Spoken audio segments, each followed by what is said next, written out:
Thanks for joining us. Every time, every single time. Well, this time we're in Ireland, clearly. No, we're not in Ireland. It looks like we're in Ireland, but really we're in the Channel Islands, which is just off the coast of Ventura in California. It is our 9th national park on this trip. I believe so. So We saw a whale this morning, too. Yeah, we saw a whale, we saw some seals, we saw a fox. A couple of foxes. And they weren't crazy either. So, Well, they might have been, but we don't know. so we're checking things off. And in the meantime, how are you feeling?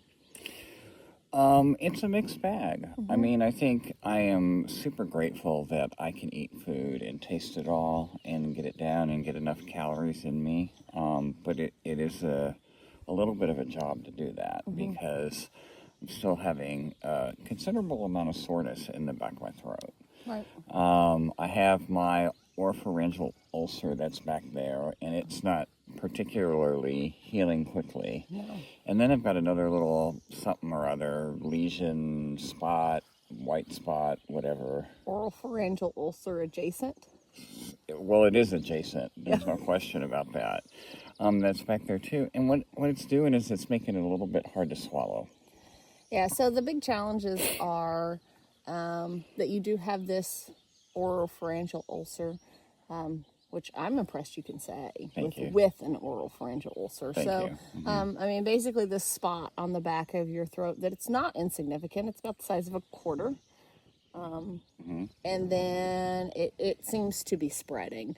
So that has made it difficult for you to eat.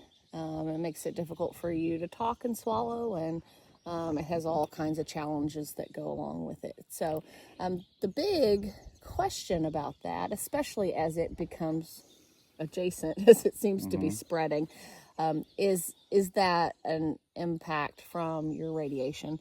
And does it indicate necrosis from radiation? Yeah, and it's hard to tell the pain or the challenges from that. Is it something new? Is it something old? And usually I can feel the new stuff because it feels a little different on the top of my mouth, more so on the top of my mouth than the back. Yeah. And the other thing that's related to it, or not related to it, but adjacent to the adjacent thing, is my trismus, which has really gotten pretty tough over the last 6 weeks or so, Right. to where I have to cut up my food pretty small to get it in my mouth. And I'm doing stretching exercises. I'm trying every day to get my mouth open so that it doesn't get shut closed. But it really is a bit of a challenge. And for those of you that are watching this set of videos to have an idea of what's coming down the pike, I would say the number one thing that I have done wrong in all of these things is I did not work hard enough coming out of radiation to prevent this from happening. So I just kind of thought it would get better. Right. So we have definitely learned about the trismus, which is just this tightness in the jaw that it is very much a use it or lose it kind of scenario. So you have to really very proactively continue to have that ability to open and close. We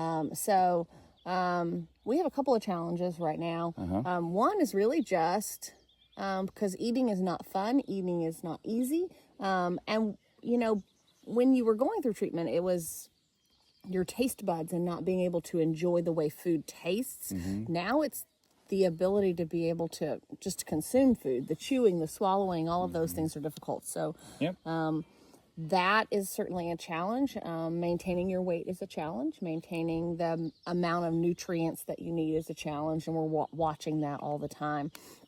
And then the secondary part of that is that we are waiting to see if this is a typical part of healing, which it could be, or if it's a side effect of radiation, which is osteoradionecrosis, which just basically means when you have radiation, it kills everything.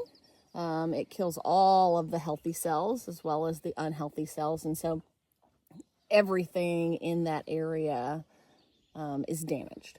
And that includes your blood flow. And so what we know is that we need blood flow to heal. and to rejuvenate and all of those kinds of things. And sometimes in radiation, the blood flow can be restricted enough that the tissue dies and the tissue to the bone dies.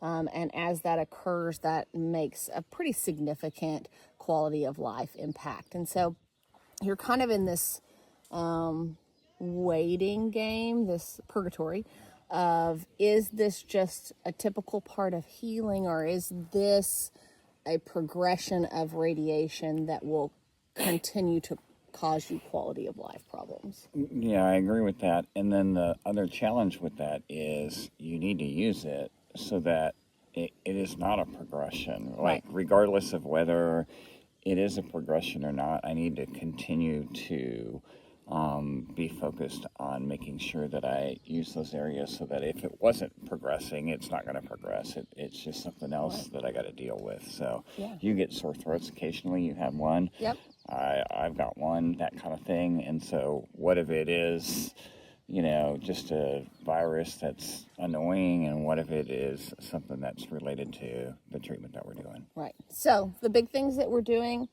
making sure you get enough protein, 2 protein drinks at least every day, making sure you get enough calories, which is challenging, exercises for your jaw, rinsing and good oral hygiene so you don't get an infection, because if you do get an infection, kind of like diabetes, if you have diabetes and you get an infection in your feet, you don't have good blood flow there, that can be really damaging because you don't have good blood flow in your throat. We have to make sure there's not any infections. So pretty fastidious about rinsing and dental care and those kinds of things. And in the meantime, just trying to enjoy wherever we happen to be. While we're working. While we're working. There's always work to be done, but Work. Play. Play. Oh, play. Huh? Yeah. Okay. We'll go with that. We'll cut that out. Next, we just cut stuff out. Next time I'll have my driver's hat on instead. All right. Thanks, everybody.